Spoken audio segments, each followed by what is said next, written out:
Genetic material DNA versus RNA. तो अब Hershey and chase experiment के बाद ये तो क्लियर हो गया था कि प्रोटीन नहीं होता जेनेटिक मटेरियल, डीएनए होता है। बट अभी भी ये था कि आरएनए जेनेटिक मटेरियल तो नहीं हो सकता, क्योंकि कुछ वायरसेस में तो होता है, हमें मालूम है, जैसे कि टोबैको मोजाइक वायरस। कौन सा? टोबैको मोजाइक वायरस, ठीक है, या फिर क्यूबी बैक्टीरियोफेज,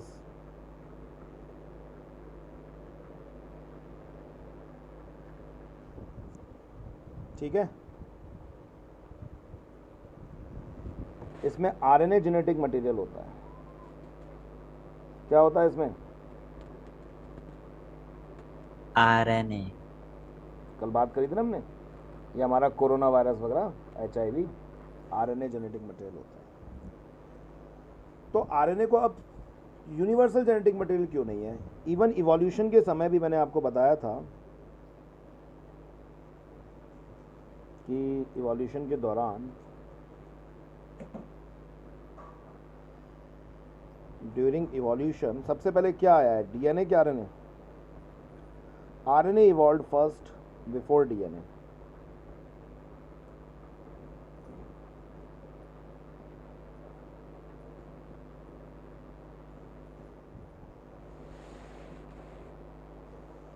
ठीक है, आरएनए पहले इवॉल्व हुआ था किससे? डीएनए से पहले इवॉल्व हुआ था। तो अब किसी भी मॉलिक्यूल को स्टेबल जेनेटिक मटेरियल होने के लिए कुछ क्राइटेरिया होना चाहिए जो से डीएनए फुलफिल्ड करता है। So a molecule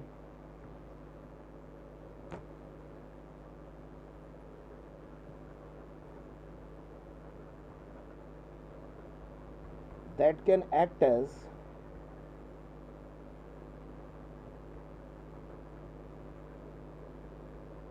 genetic material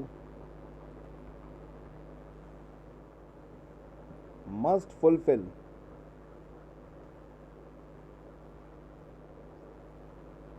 following criteria, जिसमें डीएनए बिल्कुल ठीक बैठता है। पहला तो it should be able to replicate,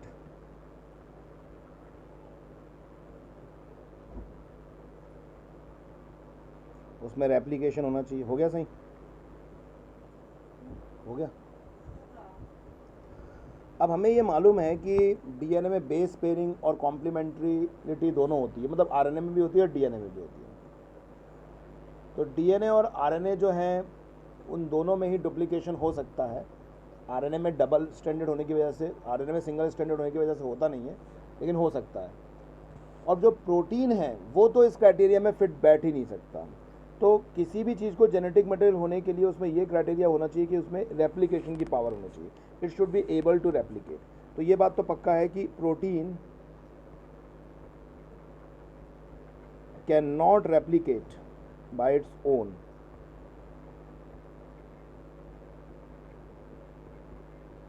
ठीक है, तो प्रोटीन जेनेटिक मटेरियल नहीं हो सकता। ठीक, फिर दूसरी बात, इट शुड बी, जो मटेरियल होना चाहिए वो इट शुड बी केमिकली और स्ट्रक्चरली स्टेबल। ठीक है, तो केमिकल रूप से या स्ट्रक्चरल रूप से ये स्टेबल होना चाहिए मॉलिक्यूल। ओके, तो ऐसा नहीं होना चाहिए कि एज के साथ, लाइफ साइकिल के साथ, बॉडी की फिजियोलॉजी के साथ ये क्या हो जाए, चेंज हो जाए। तो इट शुड बी थर्मोलेबाइल। तो डीएनए थर्मोलेबाइल भी होता है। कितने डिग्री सेल्सियस तक टेम्परेचर झेल सकता है? कल बताया भी था मैंने आपको, बोलो। 120। मैक्सिमम 120 तक ये टेम्परेचर भी ले सकता है। नेक्स्ट, जो 2 प्राइम ग्रुप होता है आरएनए में, 2 प्राइम हाइड्रोक्सी ग्रुप होता है RNA, makes RNA very reactive. इसकी वजह से आरएनए बहुत ज़्यादा रिएक्टिव हो जाता है and also act as catalyst.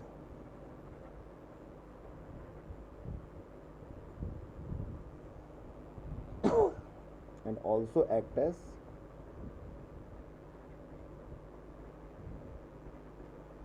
Catalyst की तरह भी ये काम करता है। ठीक है, किसकी तरह काम करता है ये? कैटलिस्ट की तरह भी काम करता है। तो फिर डेफिनेट रूप से आरएनए तो स्टेबल है ही नहीं, और आरएनए स्टेबल नहीं है तो DNA is the better genetic material. ठीक है ना। और जो थाइमिन होता है डीएनए में, वो भी उसको एक्स्ट्रा स्टेबिलिटी प्रोवाइड करता है। सो प्रेजेंस ऑफ थाइमिन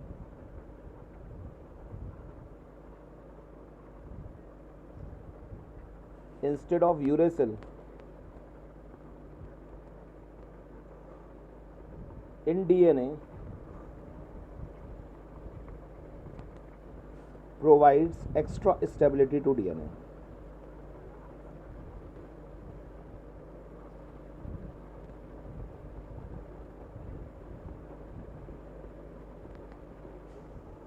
ठीक है, तो यूरेसिल की जगह थाइमिन का होना भी डीएनए में एक्स्ट्रा स्टेबिलिटी प्रोवाइड करता है।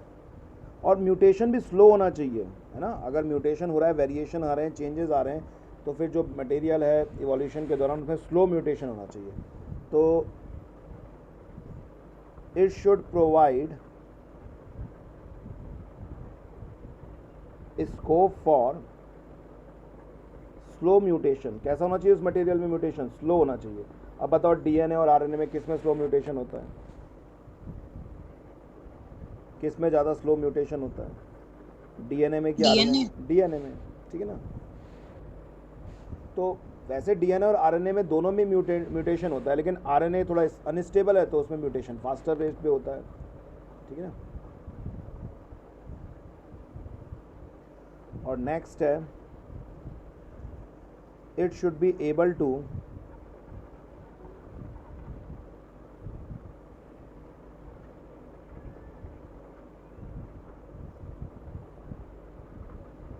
it should be able to express itself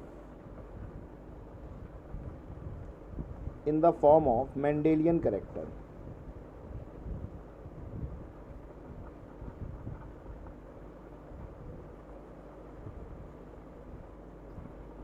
हालांकि इस क्राइटेरिया में आरएनए ज़्यादा सही फिट बैठता है, क्योंकि आरएनए तो डायरेक्टली कोड कर सकता है प्रोटीन को, हालांकि डीएनए आरएनए पे डिपेंडेंट होता है।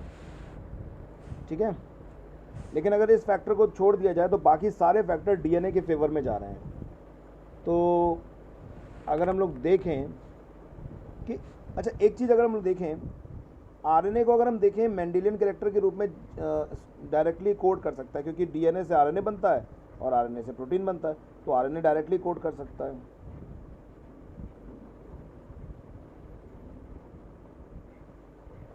लेकिन एज अ जेनेटिक ब्लूप्रिंट जो स्टोर कर रहा है वो डीएनए के लिए ज़्यादा बेटर है।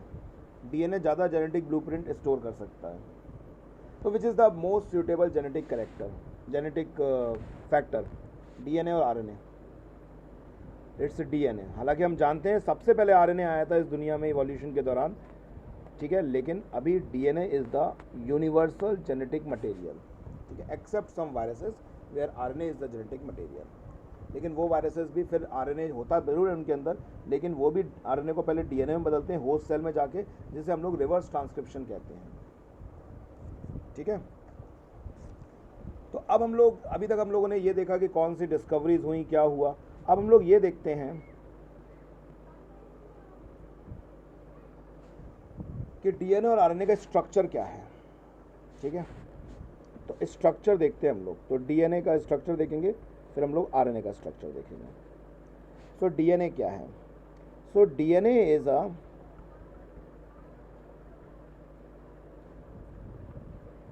पॉलीन्यूक्लियोटाइड चेन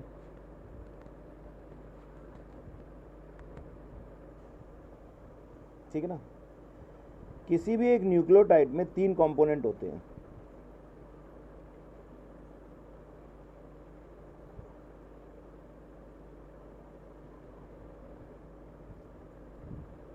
किसी भी एक न्यूक्लियोटाइड में 3 कंपोनेंट होते हैं। एक तो उसमें नाइट्रोजनियस बेस होता है,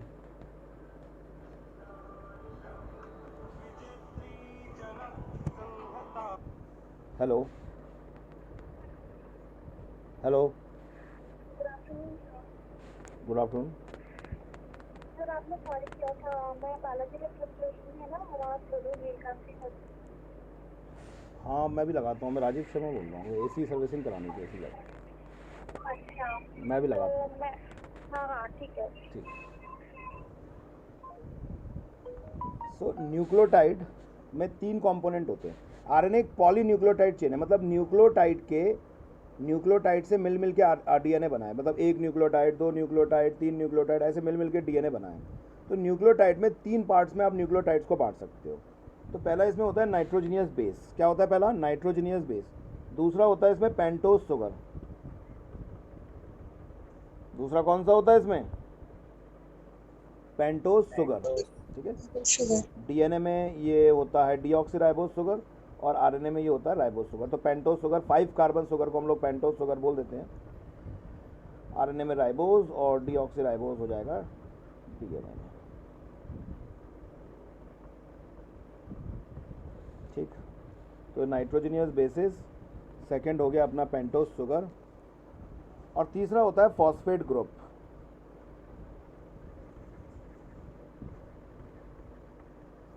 so third is phosphate group. अभी जो नाइट्रोजनियस बेसिस हैं इन्हें हम 2 कैटेगरी में बांटते हैं, हम पहले से जानते हैं इन बातों को। प्यूरिन्स यानी कि एडेनिन और ग्वानिन, एजी प्यूरिन होते हैं। और प्रिमिडिन्स जो होंगी साइटोसिन, अगर आरएनए होगा तो यूरेसिल, और अगर डीएनए होगा तो थायमिन। ठीक है। यूरेसिल सिर्फ आरएनए में मिलेगा, ये सिर्फ आरएनए में मिलेगा, और थायमिन सिर्फ डीएनए में मिलेगा। Okay. So nucleotide composed of 3 things: nitrogenous basis, pentose sugar and phosphate group. ठीक। जो प्यूरिन्स होते हैं, प्यूरिन्स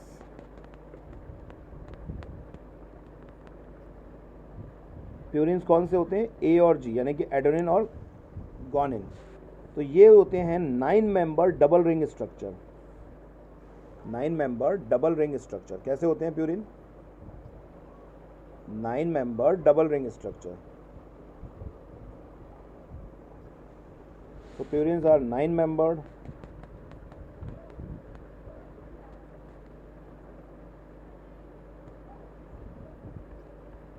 double ring structure. ठीक है। तो इस तरीके से कुछ प्यूरिन्स का स्ट्रक्चर बनेगा। जैसे मैं एडेनिन का स्ट्रक्चर बना रहा हूँ ये, तो ये डबल रिंग स्ट्रक्चर होता है। कैसा होता है ये? डबल रिंग स्ट्रक्चर होता है। और इसमें आप ये याद रख लेना कि नाइट्रोजन कहाँ पर होते हैं। तो नाइट्रोजन 1st, 3rd और 7th पोजीशन पे होते हैं, और 9th पोजीशन पे। वैसे ये 11th की चीज़ें हैं। प्रिमिडिन्स जो होते हैं वो सिंगल मेम्ब्रेनस स्ट्रक्चर होते हैं। सो इट इज 6 मेंबर्ड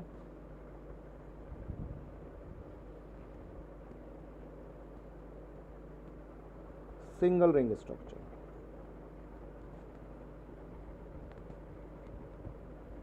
ठीक है। तो ये डबल रिंग स्ट्रक्चर होते हैं प्यूरिन, और प्रिमिडिन्स सिंगल रिंग स्ट्रक्चर होते हैं। कोई दिक्कत यहाँ तक? No sir. चलो, अगर हम लोग बात करें इस किस तरीके से ये डीएनए अरेंज रहता है, तो सबसे पहले होता है एक पेंटोज शुगर। सपोज इस तरीके से हम एक पेंटोज शुगर बनाते हैं। ठीक है। 1 2 3 4 5 इसमें हमने पेंटोज शुगर बना दी। यहाँ पे एक ऑक्सीजन है, ये डीऑक्सीराइबोस शुगर हो गई। अब यहाँ पर 1 2 3 4 और यहाँ पे 5th, 5 पोजीशन होंगी कार्बन की। यहाँ 5 पोजीशनों पे कार्बन होगा। अब ये जो फर्स्ट पोजीशन है, ये जो फर्स्ट पोजीशन तुम्हें दिख रही है, ठीक है, ये जो फर्स्ट पोजीशन दिख रही है, यहाँ पर कोई भी एक नाइट्रोजनियस बेस जुड़ा होगा। सपोज यहाँ पे एडेनिन जुड़ा हुआ है, ये एडेनिन जुड़ा हुआ है सपोज, ठीक है। और यहाँ पर जो 5th पोजीशन है, जो कार्बन की 5th पोजीशन हम लोग ले रहे हैं, ये वाली पोजीशन, यहाँ पर एक कार्बन है और यहाँ पर एक फॉस्फेट ग्रुप जुड़ा होगा। तो यहाँ पे क्या जुड़ा होगा? एक फॉस्फेट ग्रुप। तो 5th पोजीशन पे फॉस्फेट ग्रुप जुड़ा है और यहाँ पे ये एडेनिन जुड़ा हुआ है, ठीक है। तो ये एक स्ट्रक्चर है, एक न्यूक्लियोटाइड का स्ट्रक्चर है पूरा, ये एक सिंगल न्यूक्लियोटाइड का स्ट्रक्चर है। ऐसी एक और न्यूक्लियोटाइड होगा 1 2 3 4 और 5। यहाँ पे एक फॉस्फेट ग्रुप जुड़ा है और यहाँ पर एक कोई दूसरा नाइट्रोजनियस बेस पेयर हो सकता है, या ये भी हो सकता है, कोई सा भी हो सकता है, AgTC कोई सा भी हो सकता है। अब ये वाला फॉस्फेट ग्रुप ऊपर वाले न्यूक्लियोटाइड से 3rd पोजीशन से जुड़ा होगा यहाँ पर, मतलब एक तरफ से ये 5th पोजीशन से जुड़ा है और एक तरफ से ये 3rd पोजीशन से जुड़ा है। यानी कि हम बोल सकते हैं जो दोनों न्यूक्लियोटाइड्स होते हैं वो जुड़े होते हैं 3 प्राइम 5 प्राइम फॉस्फोडाइस्टर लिंकेज से। तो यहाँ पर जो बॉन्डिंग बन रही है वो कौन सी बन रही है? 3 prime 5 prime phospho diester bond या डाइएस्टर लिंकेज, ठीक है। ऐसे इधर भी होगा, लेकिन इधर कॉम्प्लीमेंट्री पेयर होंगे इसके, यानी कि इस तरीके से रहेगा।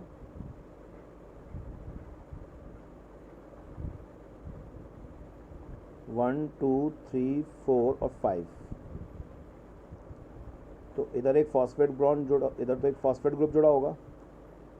इस फर्स्ट प्राइमर एंड से कोई ना कोई एक नाइट्रोजनियस बेस पेयर होगा। अगर यहाँ पे एडेनिन है तो यहाँ पे थायमिन होगा, और यहाँ पे गोनोसिन है तो यहाँ पे साइटोसिन होगा।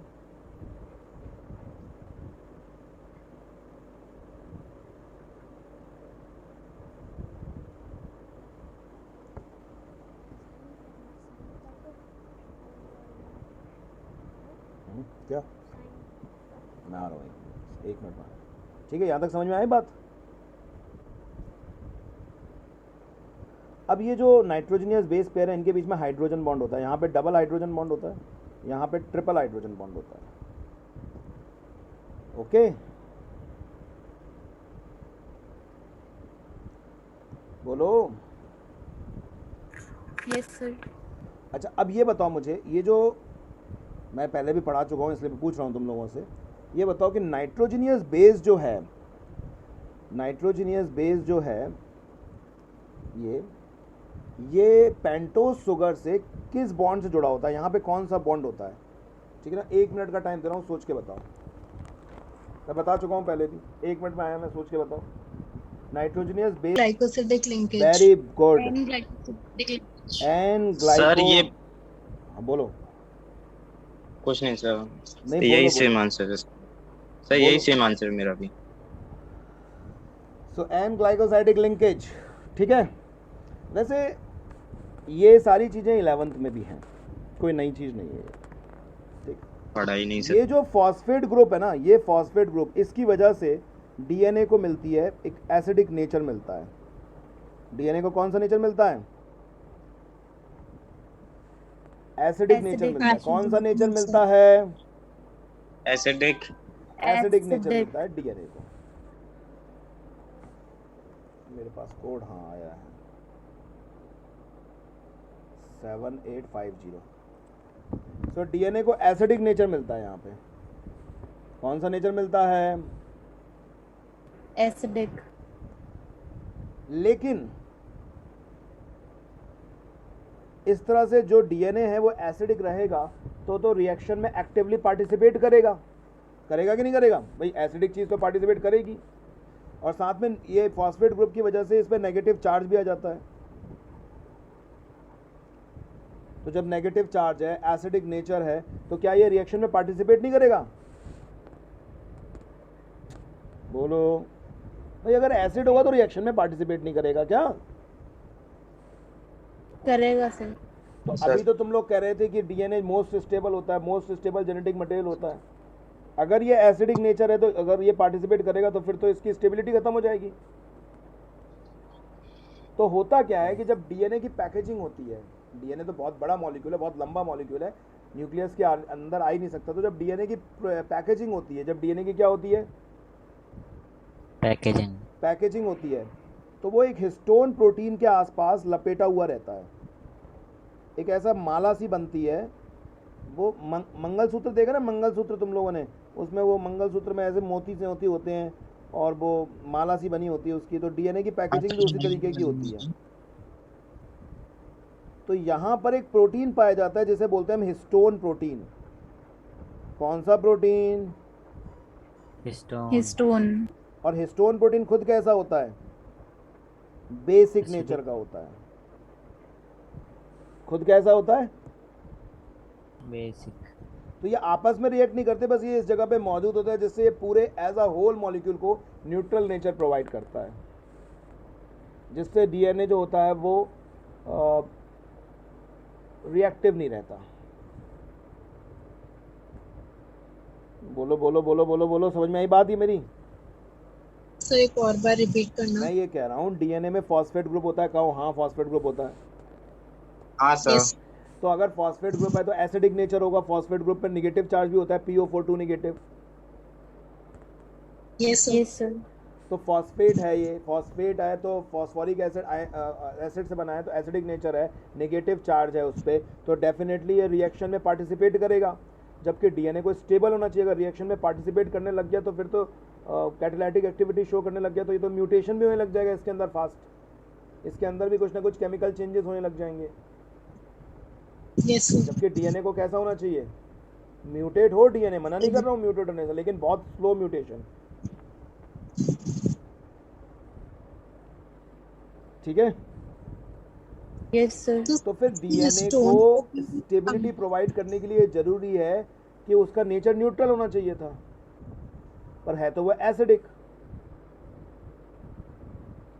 तो फिर यहाँ पर एक हिस्टोन प्रोटीन नाम की चीज होती है और डीएनए उसके आप ऊपर रैप्ड होता है इस तरीके से, ऐसे मैंने जो रैप्ड किया वैसा रैप्ड होता है डीएनए हिस्टोन प्रोटीन के ऊपर। ठीक है? Yes sir. ओके, तो ये हमने देखा, ये डीएनए का स्ट्रक्चर है। अब अगर हम लोग देखें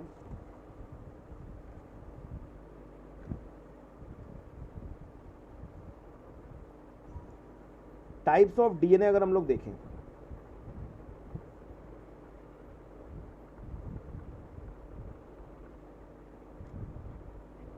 तो डीएनए को हम लोग दो कैटेगरी में बांट सकते हैं।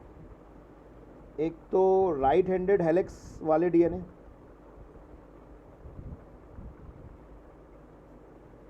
और एक लेफ्ट हैंडेड हेलिक्स।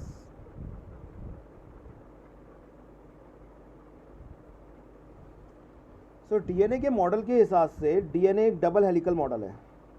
डीएनए कैसा है? एक डबल हेलिकल मॉडल। कैसा है डीएनए? Double helical model. अब डबल हेलिकल मॉडल तो ये है, लेकिन इसमें भी दो बातें हो सकती हैं। एक तो डीएनए में राइट हैंडेड हेलिक्स हो सकता है, एक डीएनए लेफ्ट हैंडेड हेलिक्स हो सकता है। हेलिकल मॉडल मतलब इस तरह का जो शेप होता है, नियरली एस शेप, पूरा घुमावदार शेप, उस तरीके, उसको हम लोग बोलेंगे हेलिकल मॉडल। ठीक है?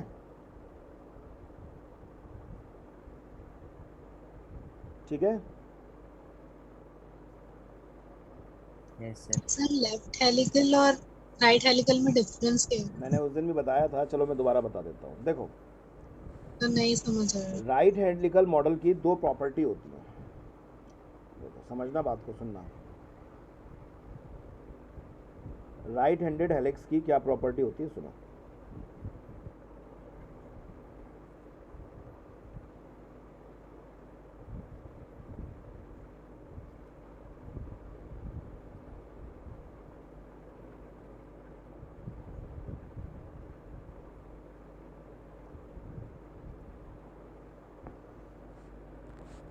देखो, एक तो राइट हैंडेड की प्रॉपर्टी होती है, सबसे बड़ी प्रॉपर्टी, ये डेक्स्ट्रो रोटेटरी होता है।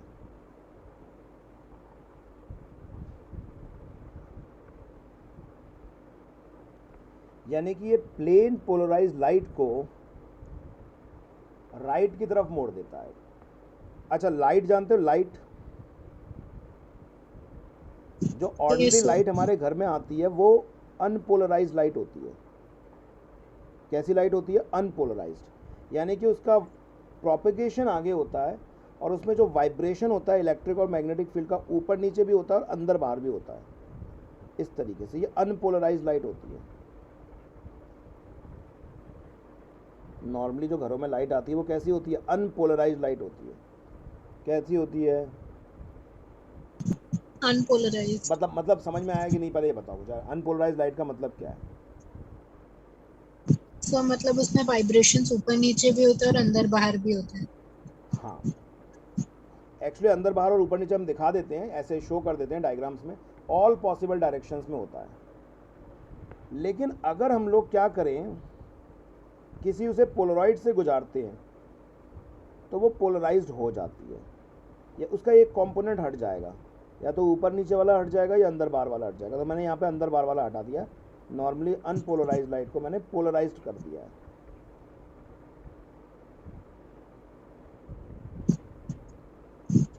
ठीक है? Yes sir. ओके। अब ये जो राइट हैंडेड हेलिक्स होता है, ये अगर आप इसे देखोगे, अपनी तरफ से देखोगे इसको, तो इसकी जो ट्विस्टिंग होती है वो क्लॉकवाइज ट्विस्टिंग होती है। इस डायरेक्शन में इसकी ट्विस्टिंग होगी, इस तरफ से मुड़ा हुआ होगा, ऐसे क्लॉकवाइज ट्विस्टिंग होगी इसकी। ठीक है? ट्विस्टिंग उसकी ऐसे क्लॉकवाइज होगी। ओके, आप अपनी तरफ से। तो जब इस पे पोलराइज लाइट गिरती है, जब इस पे पोलराइज लाइट गिरती है, क्या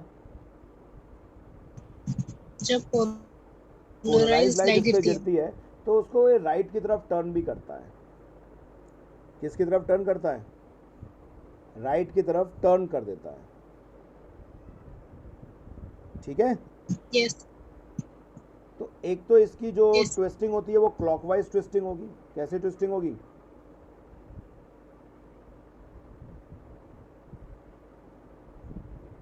और दूसरा, ये प्लेन पोलराइज लाइट को लाइट की तरफ मोड़ देगा। Left handed helix just opposite होगा, उसकी एंटी क्लॉकवाइज ट्विस्टिंग होगी और वो पोलराइज लाइट को लेफ्ट की तरफ मोड़ देगा, रोटेट कर देगा। ठीक है? जब हम अपनी तरफ से उसको देखेंगे तो। ओके सर, समझ आ गया सर। लेकिन इसमें एक बात और है, छोड़ो, रहने दो। तो दो प्रकार के डीएनए होते हैं, एक राइट हैंडेड डीएनए होता है, एक लेफ्ट हैंडेड डीएनए होता है। अब राइट हैंडेड डीएनए भी 5 प्रकार के होते हैं। राइट हैंडेड हेलिक्स डीएनए भी 5 प्रकार के होंगे। कौन कौन से होंगे?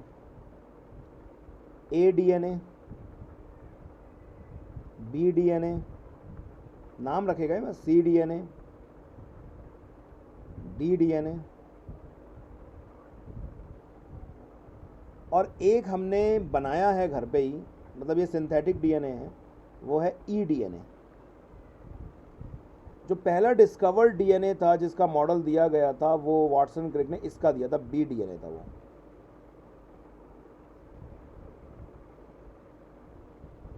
ठीक है? और ये मोस्ट कॉमन डीएनए है। तो हम जब भी कोई स्ट्रक्चर बनाते हैं, जब भी कोई बात करते हैं, वो इसी डीएनए की बात करते हैं। ये मोस्ट कॉमन डीएनए है। ओके? सर कितना टाइम हो गया? कितना टाइम हो गया? आधा घंटा।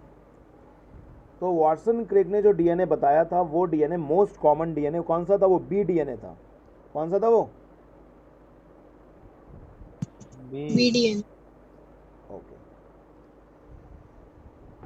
लेफ्ट हैंडेड डीएनए में एक ही फॉर्म आएगा,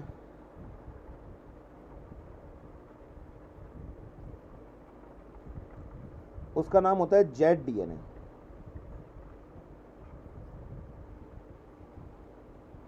कौन सा फॉर्म होता है उसका? उसका नाम क्या है? सॉरी, कौन सा फॉर्म है ये? Z DNA, left handed form है ये। ठीक है,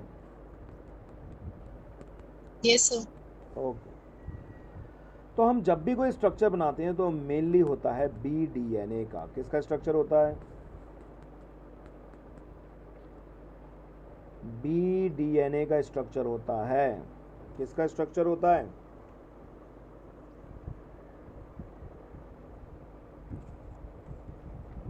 बोलो। BDNA. अच्छा, आप याद रखना, DNA का जो, अगर आपसे कभी पेपर में पूछा जाए कि DNA का जो ऑप्टिकल रोटेशन है वो डेक्स्ट्रो रोटेटरी है कि लीवियो रोटेटरी है, तो हमेशा याद रखोगे कैसा है? Dextrorotatory. DNA is dextrorotatory. वो राइट हैंडेड के हिसाब से बोला जाता है, ठीक है,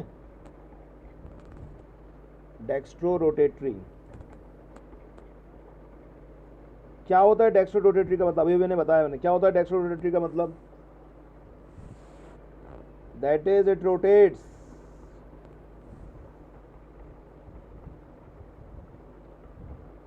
plane polarize light to the right. Okay, तो इसको ऑप्टिकल रोटेशन याद रखना।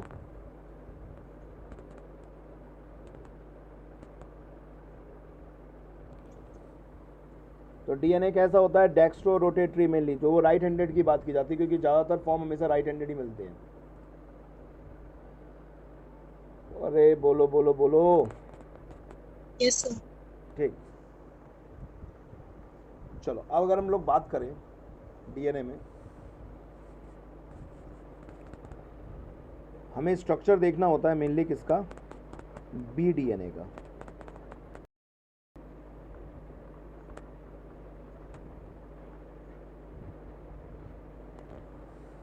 तो डीएनए का जो डबल हेलिकल मॉडल होगा उसके हिसाब से डीएनए कुछ इस तरीके का रहेगा।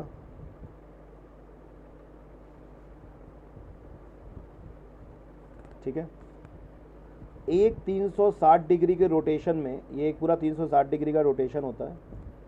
यहाँ पर नाइट्रोजनियस बेस पेयर होंगे, ए के साथ टी और जी के साथ सी पेयर करेगा। तो एक 360 डिग्री के रोटेशन को हम एक हेलिक्स कहते हैं, ठीक है ना, एक हेलिक्स बोलते हैं। पिच ऑफ द हेलिक्स बोला जाता है। ये पूरा एक हेलिक्स है, हेलिक्स का एक पार्ट है, इसे मीजोमियर ऑफ हेलिक्स या पिच ऑफ द हेलिक्स बोलेंगे। So what is pitch of the helix? What is the pitch of the helix?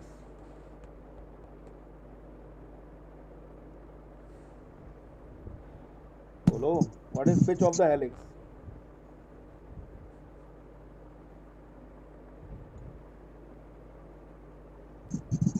Pitch क्या है?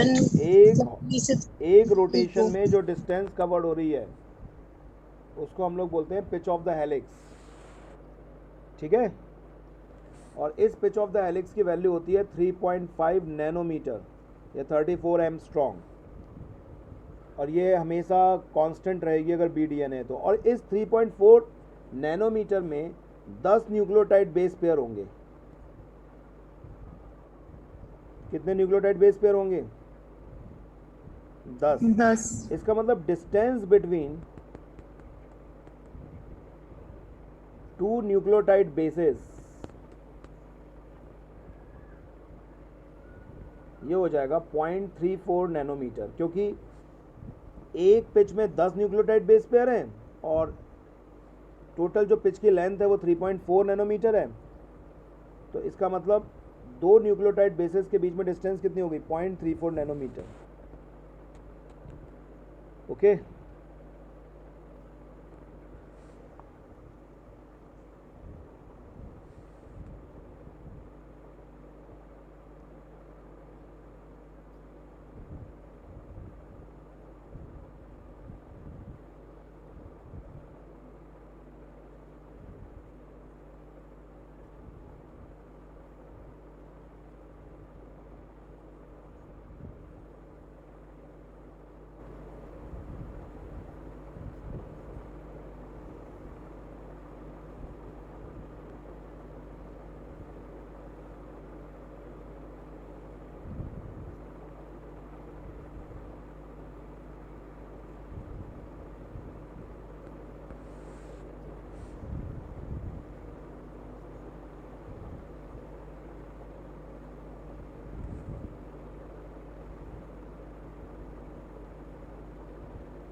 हाँ भाई शुरू करें, आ रही है आवाज़?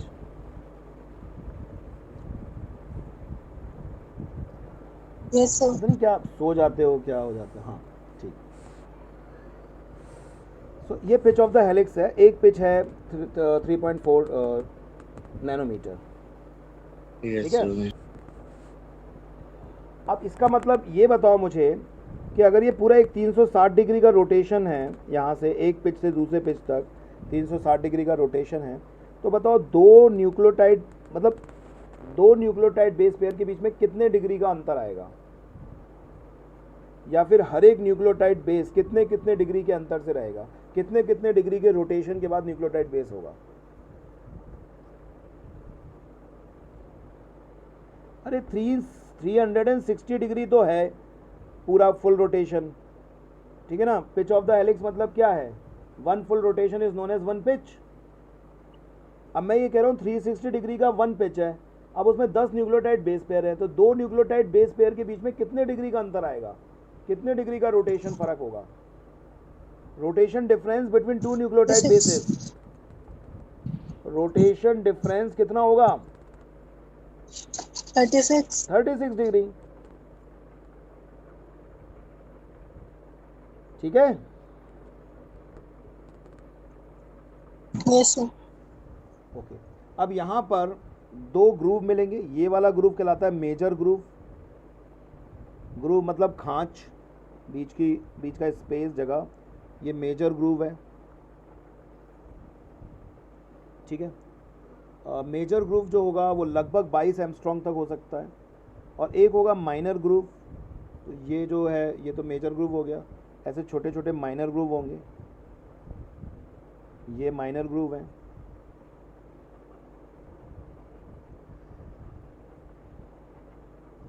माइनर ग्रूव जो होता है वो 12 एमस्ट्रॉन्ग का होता है, मेजर ग्रूव 22 एमस्ट्रॉन्ग का होता है, और ये 34 एमस्ट्रॉन्ग का था पिच। अब ये जितनी भी बातें हमने अभी बोली कि भैया 34 Armstrong pitch of the helix है, मेजर ग्रुप 22 एमस्ट्रॉन्ग का है, माइनर ग्रुप 12 एमस्ट्रॉन्ग का है, जितनी भी बातें हमने बोली हैं ये सभी बी डीएनए के लिए सत्य हैं। ठीक है, अगर हम बात करेंगे ए डीएनए की, ए डीएनए की, बी डीएनए में हमने क्या बात करी, एक पिच में कितने न्यूक्लियोटाइड बेस पेयर होते हैं 10, ए डीएनए में 11 होते हैं, सी डीएनए में 9 होते हैं, डी डीएनए में 8 होते हैं, और ई डीएनए में 7.5 होते हैं, 7.5 एक पिच में। ई डीएनए के बारे में याद रखेंगे, ई डीएनए सिंथेटिक डीएनए, इसमें ग्वानिन नहीं होता।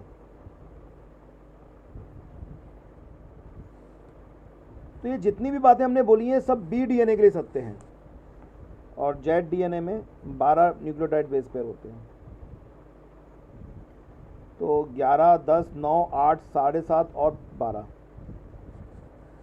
तो ये जितनी भी बातें हैं वो सब किसके लिए सही हैं, बी डीएनए के लिए। किसके लिए सही है ये सारी बातें, बी डीएनए के लिए। B DNA. ठीक है, बी डीएनए ही ज़्यादातर ऑर्गेनिज्म में मिलता है, और सबसे पहला डिस्कवर्ड डीएनए भी यही था, बी डीएनए ही सबसे पहला डिस्कवर्ड। अब डीएनए के जो दोनों स्ट्रैंड होते हैं वो कॉम्प्लीमेंट्री होते हैं एक दूसरे के, यानी कि अगर आप डीएनए को एक सीढ़ी की तरह मानो, तो जो सीढ़ी के बगल से जो रेलिंग्स लगी हुई हैं इनको अगर आप अलग से बना दो यहाँ पर रेलिंग्स को, तो यहाँ पे आपको 5 प्राइमर एंड, तो ये 3 प्राइमर एंड, और यहाँ पे 5 प्राइमर एंड और ये 3 प्राइमर एंड। अगर आपको ये वाला एंड 5 प्राइमर दिखेगा तो इस तरफ वाला एंड आपको 3 प्राइमर दिखेगा, तो एक दूसरे के एंटी पैरेलल पोलैरिटी होती है। तो डीएनए के कुछ कैरेक्टरिस्टिक हम लोग लिख सकते हैं यहाँ पर।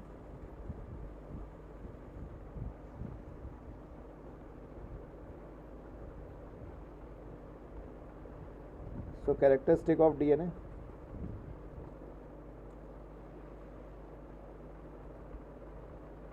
both DNA, both strands, या ऐसे लिखो both chains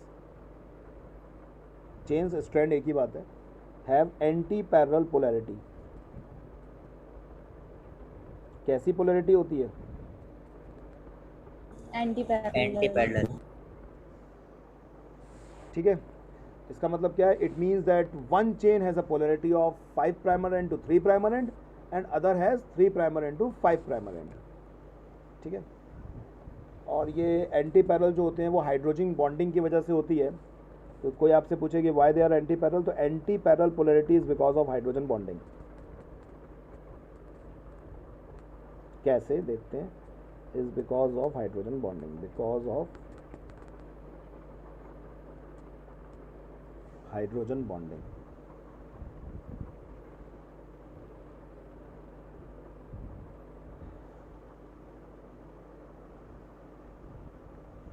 दोनों न्यूक्लियोटाइड बेस हमेशा 1 प्राइमर एंड पे जुड़े होते हैं।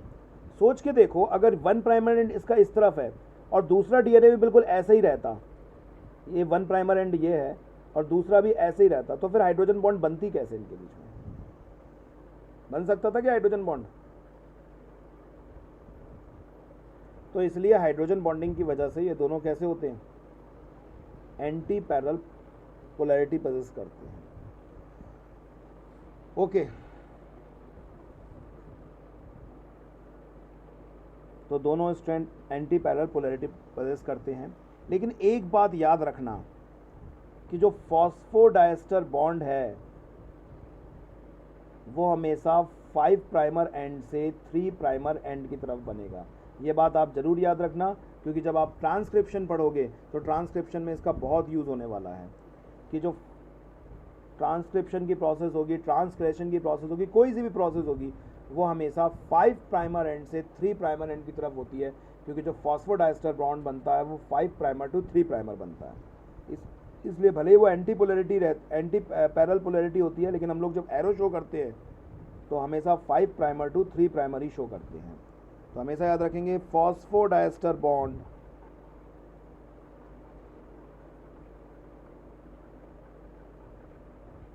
formation is always in direction of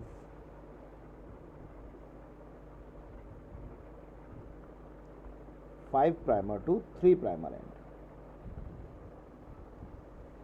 okay, दूसरी कैरेक्टरिस्टिक क्या है डीएनए की? So both the strand follow Chargaff's rule.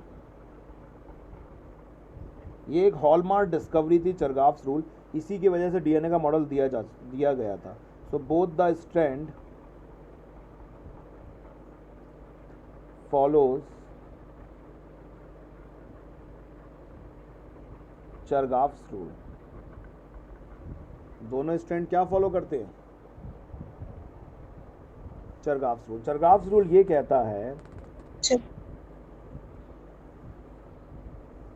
कि जितना मोलर मास एडेनिन का होगा, जितना मोलर मास एडेनिन का होगा, उतना ही मोलर मास किसका होगा?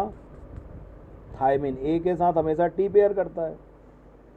और जितना मोलर मास ग्वानिन का होगा, उतना ही मोलर मास साइटोसिन का होगा। यानी कि A plus G equals to T plus C होता है। A प्लस जी किसके बराबर होता है? T प्लस सी के बराबर होता है। या फिर हम बोलें A plus G,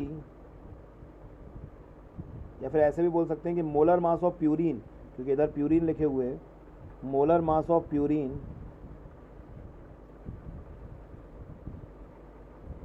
equals to molar mass of pyrimidines।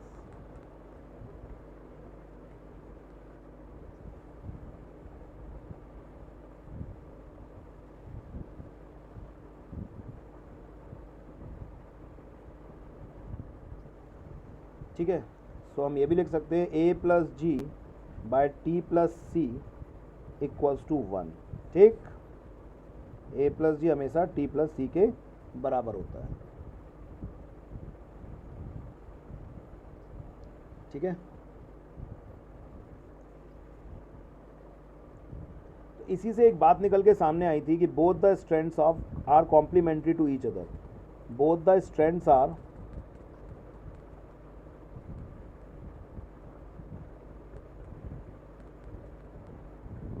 Complementary to each other.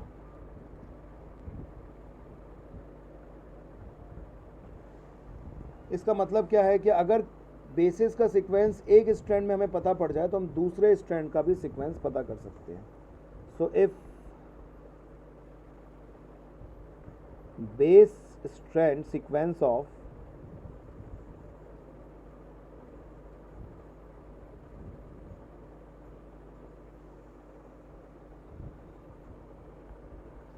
Base strand sequence is known to us, क्या ऐसे कैसे लिखेंगे इंग्लिश में इस बात को हम लोग, एक का सीक्वेंस पता पड़ जाए एक स्ट्रैंड का तो दूसरे का भी निकाल सकते हैं। दिव्यांश कैसे लिखेंगे इस बात को इंग्लिश में, if sequence of one of the strand is known other can also be predicted. हाँ, if sequence of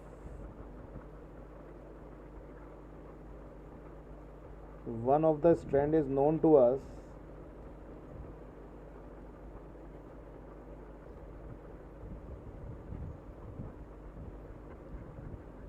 other can be predicted easily. Okay, तो बेस पेयरिंग सबसे यूनिक प्रॉपर्टी है पॉलीन्यूक्लियोटाइड चेन की। बेस पेयरिंग की वजह से ये DNA का मॉडल दिया जा सका है। मतलब Chargaff's rule one of the hallmark discovery थी डीएनए स्ट्रक्चर देते समय। अब एक चीज़ से कभी कंफ्यूज मत होना, मैंने तुम्हें बोला कि a plus G upon T plus C equals to 1 और पेपर में कहीं ऑप्शन में आ जाए कि a plus T divided by G plus C ये कितना होगा, तुम इसे 1 मत लगा देना, इसको हम लोग बेस रेशो बोलते हैं। a plus G upon T plus C ये 1 होता है, पर a plus T upon G plus C से बेस रेशो बोलते हैं। और ये भी किसी भी स्पीसीज के लिए हमेशा एक कैरेक्टरिस्टिक प्रॉपर्टी होती है, मतलब हर स्पीसीज का बेस रेशो कांस्टेंट होता है। स्पीसीज टू स्पीसीज वेरिएबल होगा लेकिन with in the species constant होता है। ठीक है,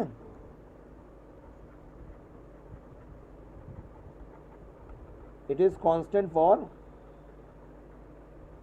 अ पर्टिकुलर स्पीसीज।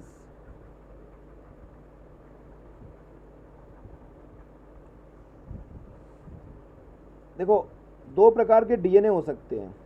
एक होता है एटी डीएनए। एटी डीएनए का मतलब होता है जिसमें ए और टी ज़्यादा हैं जी और सी से। अगर ए और टी जी और सी से ज़्यादा हैं तो ये बेस रेशो 1 से बड़ा हो जाएगा। मैं क्या अपने आप को पढ़ा रहा हूँ, कोई है यहाँ पे?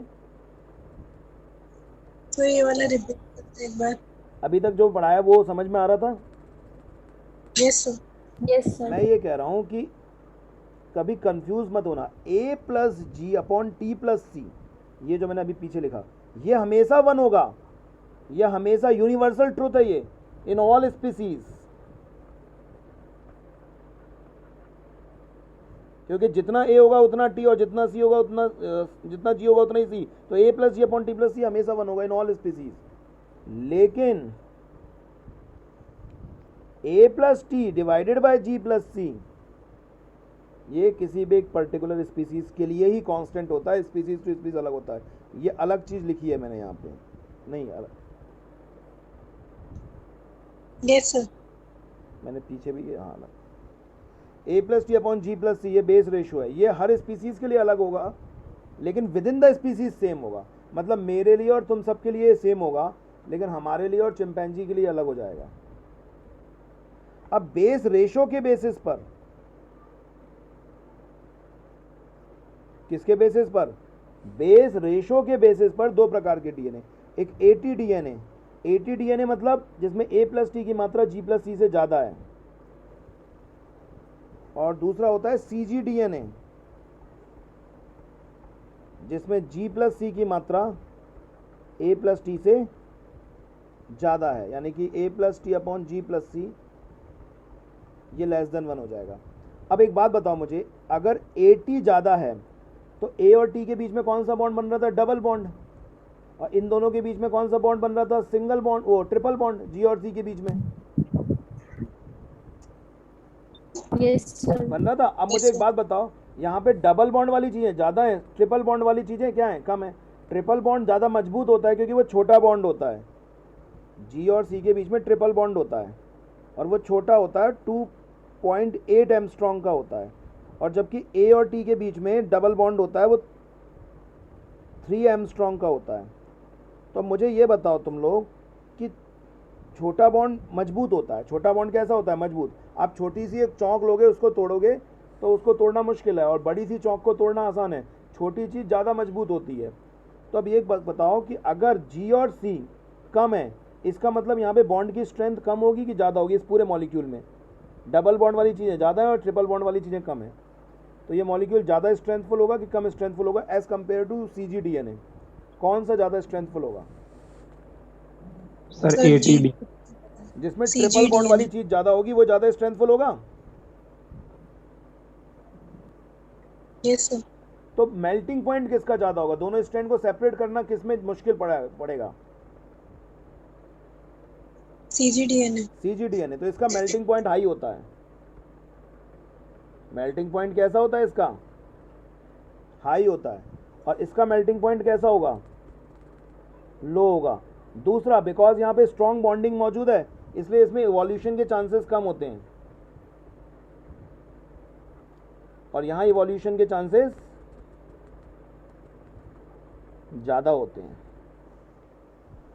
कुछ बात समझ में आई? सर इवोल्यूशन वाला नहीं समझ आया। भाई एक बात बताओ, यहाँ पर स्ट्रैंड जो हैं वो इतनी आसानी से हटेंगे नहीं यहाँ पर। तो जब स्ट्रैंड आसानी से नहीं हटेंगे तो ये स्ट्रेंथफुल डीएनए है।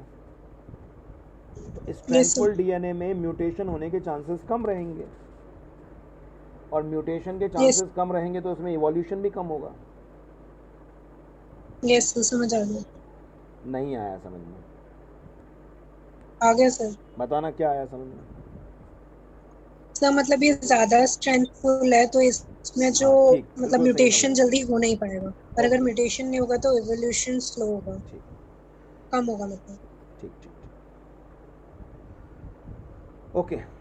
अब एक और चीज़ में कंफ्यूज मत हो जाना। एक क्वेश्चन कभी कभी आता है CDNA। CDNA तो मैंने बताया डीएनए का एक टाइप है, लेकिन एक आता है C value of DNA.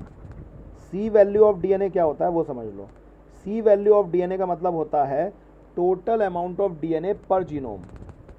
Total amount of DNA पर जीनोम क्या होता है? टोटल अमाउंट ऑफ डीएनए पर जीनोम। जीनोम क्या होता है? Haploid number of DNA. जैसे हमारे में कितने क्रोमोसोम है? 46 क्रोमोसोम है, तो जीनोम मतलब 23 क्रोमोसोम हो जाएगा। ठीक है? तो पूरे जीनोम में कितने डीएनए मौजूद हैं उसको हम C वैल्यू बोलते हैं। तो CDNA और C वैल्यू में कंफ्यूज मत हो ना कभी भी। Okay sir. सुन रहे हो? ओके ठीक। सो कितनी प्रॉपर्टी हो गई डीएनए की? 4 प्रॉपर्टी। एक और देख लेते हैं, 5 प्रॉपर्टी। तो डीएनए जो होता है वो हाइपरक्रोमिक इफेक्ट शो करता है। DNA can show hyperchromic effect.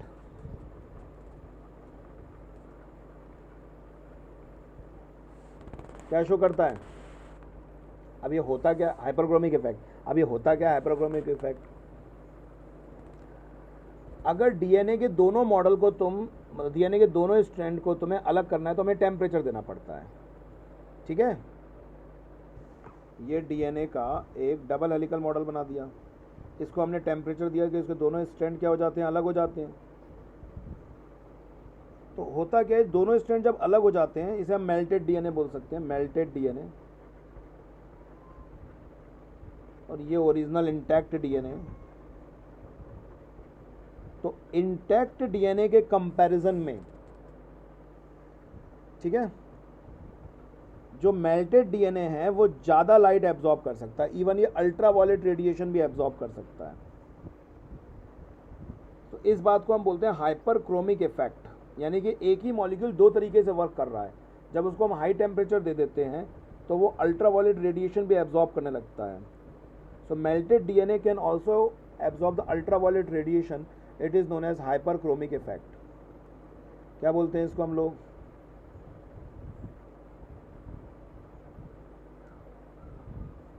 फिर से सुन लो, ये इंटैक्ट डीएनए था जो नॉर्मल विजिबल लाइट वगैरह एब्जॉर्ब कर रहा था, अल्ट्रावायलेट भी कर रहा था, लेकिन ये लार्ज नंबर में अल्ट्रावायलेट रेडिएशन एब्जॉर्ब करने लगता है अगर हम इसको हाई टेम्परेचर दे देते हैं और ये मेल्ट हो जाता है, इसके दोनों स्ट्रैंड अलग हो जाते हैं, डीनेचर्ड हो जाता है अगर ये। इस बात को हम बोलते हैं hyperchromic effect. Hyperchromatic effect, sorry chromatic आएगा, हाइपरक्रोमैटिक इफेक्ट। कुछ समझ में आया? Yes sir. Yes, sir. तो एक बार पूरा बताओ क्या क्या समझ में आया डीएनए में। चलो मैं पूछते जाता हूँ, ये डीएनए का हमने कहाँ तक, जस्ट अ मिनट, पीछे जा रहा है।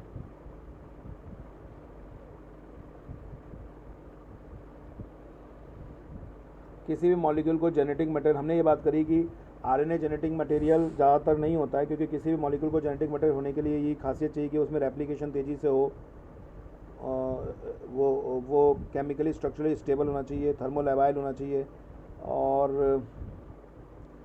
ज़्यादा कैटालिटिक फंक्शंस में इन्वॉल्व ना हो। वो थायमिन होता है डीएनए को जो एक्स्ट्रा स्टेबिलिटी प्रोवाइड कर देता है। स्लो म्यूटेशन होना चाहिए उसमें, जो डीएनए में ये चीज़ भी अच्छी मिलती है कि स्लो म्यूटेशन होता है उसमें डीएनए में। फिर डीएनए का हमने स्ट्रक्चर देखा, नाइट्रोजीनियस बेसिस, पेंटोस शुगर, इन दोनों को मिला के न्यूक्लियोसाइड भी कहते हैं, ये भी याद रख लेना, न्यूक्लियोसाइड। नाइट्रोजीनियस बेसिस और पेंटोस शुगर को मिला के हम न्यूक्लियोसाइड कहते हैं। फिर हमने डीएनए का स्ट्रक्चर देखा। इसमें नेगेटिव चार्ज क्यों होता है डीएनए में? फॉस्फो ग्रुप की वजह से। डीएनए नेगेटिवली चार्ज या एसिडिक नेचर का क्यों होता है? फॉस्फेट की वजह से। बिल्कुल ठीक, फॉस्फेट की वजह से। तो फिर उसे बेसिक कौन कर देता है? बेसिक या उसको पॉजिटिव चार्ज बना के न्यूट्रल कौन करता है, बताओ? Histone protein. Histone protein. कैसे कर देता है? हिस्टोन प्रोटीन में ऐसी क्या चीज़ होती है? पैकेजिंग करके। क्या मतलब उसके आसपास। हिस्टोन प्रोटीन बेसिक क्यों होता है ये पूछ रहा हूँ। जैसे ये फॉस्फेट की वजह से एसिडिक है और नेगेटिव चार्ज है, हिस्टोन भी तो बेसिक होने का कोई रीज़न होगा। तो याद रख लेना, उसमें दो अमीनो एसिड होते हैं, एक लाइसिन और एक आर्जिनिन। ये बहुत पूछते हैं क्वेश्चन, जैसे घर परिवार में आगे चल के मोहित तुम्हारे घर में सगाई वगाई वाले आएंगे तुमसे, तो यही क्वेश्चन पूछेंगे कि हिस्टोन प्रोटीन बेसिक क्यों होता है। तो याद रखना, लाइसिन और आर्जिनिन नाम के दो अमीनो एसिड उसमें मिलते हैं। तो बेसिक अमीनो एसिड होते हैं और पॉजिटिवली चार्ज होते हैं ये, तो इसलिए ये पॉजिटिवली चार्ज भी होता है और ये बेसिक भी होता है। ठीक,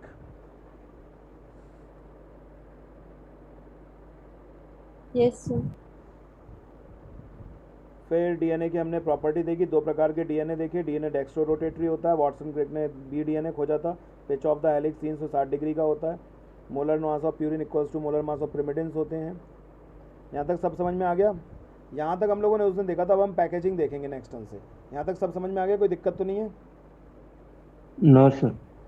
तो यहाँ से यहाँ तक पूरा अच्छी तरह पढ़ना। अब हम लोग पैकेजिंग ऑफ डीएनए देखेंगे, कल ही बैच होगा। और पैकेजिंग ऑफ डीएनए हेलिक्स जो नॉर्मल टाइम पे होता है उसी टाइम पे बैच होगा सर। हाँ, और सर, जिसको ऑफलाइन 5:30 आना हो, बजे फिजिक्स में केमिस्ट्री की 5:30 ऑफलाइन बैच है फिजिक्स का। सर केमिस्ट्री की होती है सर। 5:30 ऑफलाइन बैच है फिजिक्स का।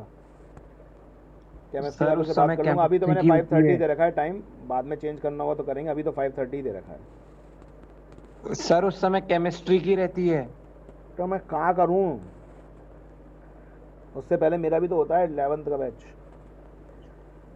सर टीटीएस में कर दीजिए। नहीं, मेरा 9th 10th के बैच रहते हैं। सर तो उसका उस तरफ कर दीजिए। कैसे कर दूंगा उसका उस तरफ, उनके मैथ्स के भी तो बैच रहते हैं। मैं अभी कर दूंगा, अभी बात कर लूंगा। आज तो मैंने बैच स्टार्ट किया तो मैं आज तो लूंगा batch. Yes sir. Offline batch में स्टार्ट कर रहा हूँ चैप्टर सेकंड से, तो किसी को ऑफलाइन आना हो चैप्टर सेकंड से स्टार्ट करूंगा। पोटेंशियल हाँ सर कैपेसिटेंस वाले से। हाँ बोलो।